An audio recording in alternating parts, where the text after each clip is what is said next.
أفلا يتدبرون القرآن. அது மட்டுமல்லாமல் ஒரு மனிதன் உயிர் வாழ்வதற்கான அத்தியாவசிய தேவை தண்ணீர். அந்த தண்ணீரை பற்றி நம்ம என்னைக்காவது யோசிச்சு பார்த்துருக்கோமா? அதை தான் இறைவன் கேட்குறான். நீங்கள் அருந்தும் தண்ணீரை பற்றி சிந்தித்தீர்களா? மேகத்திலிருந்து அதை நீங்கள் இறக்கினீர்களா அல்லது நாம் இறக்கினோமா? நாம் நினைத்திருந்தால் அதை உப்பு நீராக்கி இருப்போம். நீங்கள் நன்றி செலுத்த மாட்டீர்களா?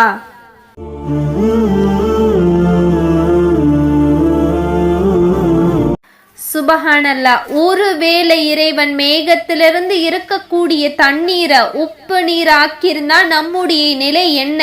நம்முடைய தேவைக்காக இறைவன் நமக்கு அருட்கொடையாக, நாம் உயிர் வாழ்வதற்காக, நம்முடைய அத்தியாவசிய தேவைக்காக இறைவன் நமக்காக பார்த்து பார்த்து எல்லாத்தையுமே செஞ்சு கொடுக்க